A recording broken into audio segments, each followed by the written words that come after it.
हाल ही में bar council of Gujarat के चुनाव आयोजित हुए थे, जिसमें वडोदरा के एडवोकेट निमिषा धोत्रे ने भव्य जीत दर्ज की है। दरअसल वडोदरा के जाने माने एडवोकेट निमिषा धोत्रे की ओर से ये जो ऐतिहासिक जीत दर्ज की गई है, उसका जश्न आज दिवालीपुरा न्यायालय पर मनाया जा रहा था। तब एडवोकेट निमिषा धोत्रे के साथ उनके सहयोगी एडवोकेट्स वहां पर मौजूद रहे थे।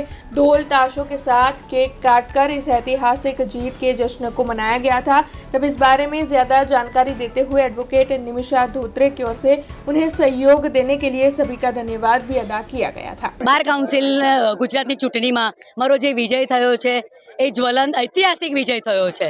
હું જનરલ કોટામાં જીતીને આવી છું।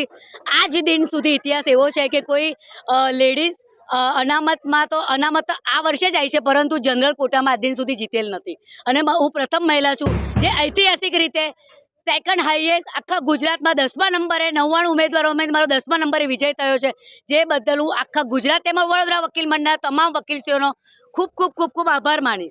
हमसे जुड़े रहने के लिए हमारे YouTube चैनल को सब्सक्राइब करें और नई वीडियो की नोटिफिकेशन के लिए बेल आइकॉन को दबाएं।